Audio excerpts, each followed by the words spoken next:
प्रभु श्री राम जी तो इतने सरल स्वभाव के हैं कि उनका तो वर्णन कोई कर ही नहीं सकता है। आप भी हमारी कहन माने तो भगवान की शरण में चले जाओ।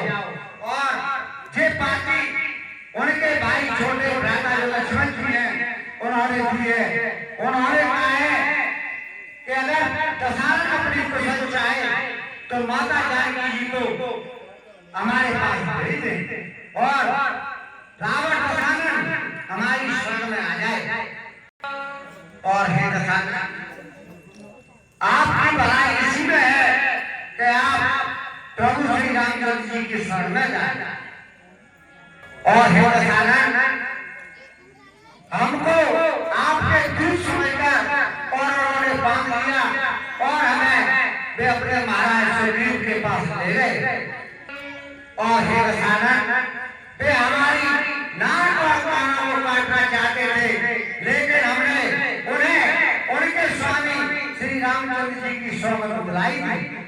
और हे दशानन, उनकी सेना का वर्णन तो हजारों लोगों से भी नहीं किया जा सकता है। जो बंदर आया था वो तो सब सेना में सबसे छोटा था और जो उनसे जो अलग बंदर थे उनके फल का तो वर्णन किया नहीं जा सकता है। और हे दशानन, उनकी सेना में नल, नील, अंगद, अंगदार और सुग्रीव ऐसे बहुत भयानक बड़े योद्धा हैं। केवल 10 मिनट बाद आप चली जाएं। और हे दशरथ, उनके पास पदम 18 सेना है, उनकी सेना का वर्णन किया नहीं जा सकता है।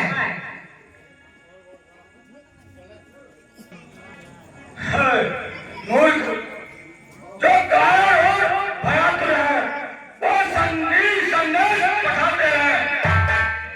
सच्चे योद्धा सर देते, सर को नहीं झुकाते हैं। लगता है वो मेरे भय से डरे। और हे दशानन, उनके पास महाराज विभीषण पहुंच चुके हैं और उनके सचिव भी श्री राम जी के पास पहुंच गए हैं। अच्छा, वो खुद वही कारण वहां पहुंचना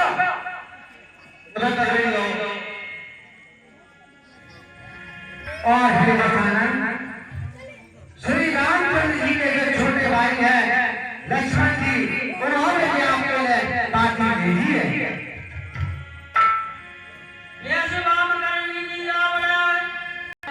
हे महामंत्री, इस पार्टी में क्या है जरा पढ़ करके सुनाओ।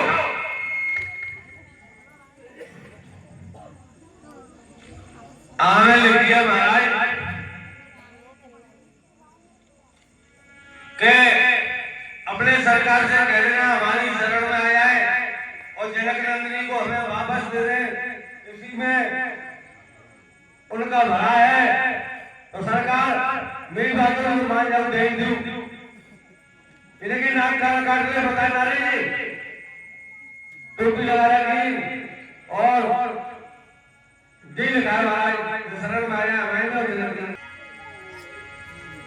इस दुष्ट सारक से निवेदन करते करते मुझे 3 दिवस बीत गए, किंतु इसने मेरी विनय अभी तक स्वीकार नहीं की। सत्य ही कहते हैं, इस संसार में भय के बिना प्रीति नहीं हो सकती। लक्ष्मण बाल सुना सुने आनु, सौंपे बाल देवे से एक कृष्णानु। हे लक्ष्मण, तुम शीघ्र ही मेरा वह बाण और धनुष ले आओ, जिससे मैं इस दुष्ट समुद्र को सदा के लिए सुखा दूंगा। जो आज्ञा स्वामी। क्योंकि सठ व्यक्ति से निवेदन करना तथा कुटिल व्यक्ति से प्रीति करना मूर्खता की होती है।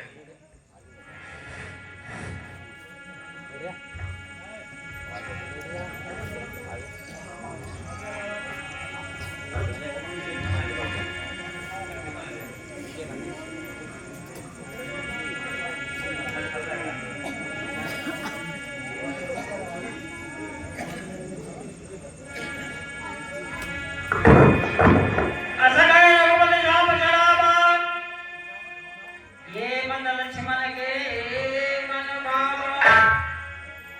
संगा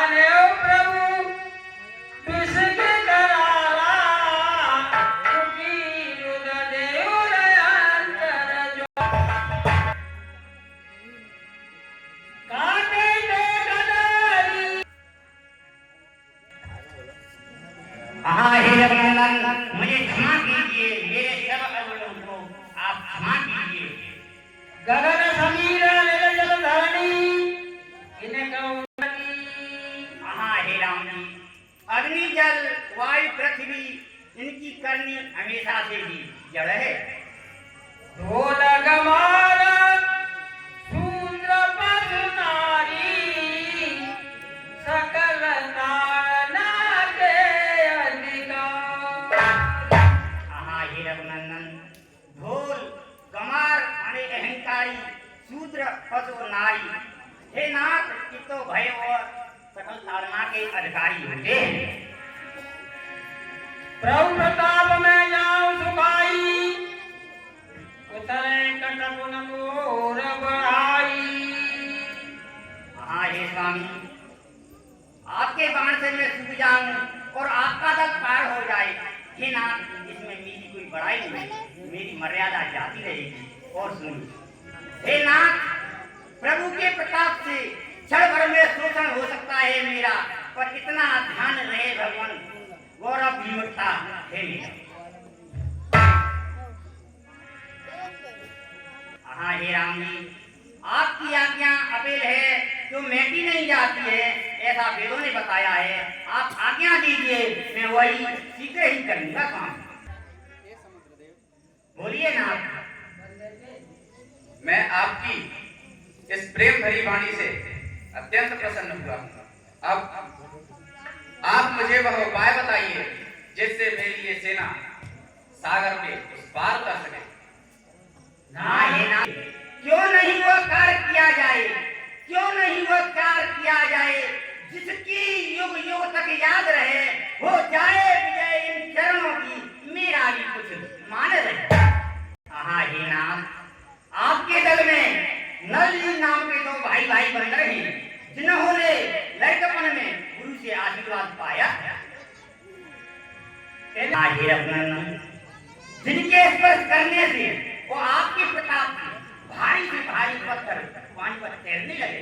और सुनिए, नील बड़े वरदानी हैं, नव नील बड़े वरदानी हैं, वे समुद्र का सेतु बनाएंगे, अपने हाथों से रखेंगे तो पत्थर भी तैराएंगे। हाँ हे नाथ, मैं आपके चरण कमलों को हृदय में धारण करके अपने सामर्थ्य के अनुसार आपकी सहायता करूंगा स्वामी। और फिर मदद करेगा सागर भी, फिर मदद करेगा सागर भी, मन में छुपी भावना है, पुल बने विजय हो लंका पर, मेरी भी यही कामना है। कहिए ना। तुम तो जानते हो कि रघुवंशी यदि एक बार धनुष पर बाण चला लेते हैं तो वह बाण कभी खाली नहीं जाता। अब तुम मुझे ये बताओ कि मैं अपने इस बाण का संधान किस दिशा में करूं? हाँ हे नाथ, इस बाण को मेरी उत्तर दिशा की ओर छोड़ दीजिए, जिससे भारी सी भारी संख्या में दुष्टों का नाश हो। और सुनिए, ये अग्नि बाण उन पर छोड़ो, ये अग्नि बाण उन पर छोड़ो जो खल हैं मेरे उत्तर में, आरंभ सेतु का काम करो, अत्यंत शीघ्र शुभ अवसर। इस तरह आप समुद्र पर सेतु को बनवाइए, जिससे आपका यश तीनों लोगों में गाया जाए। समुद्र का प्राण स्वीकार।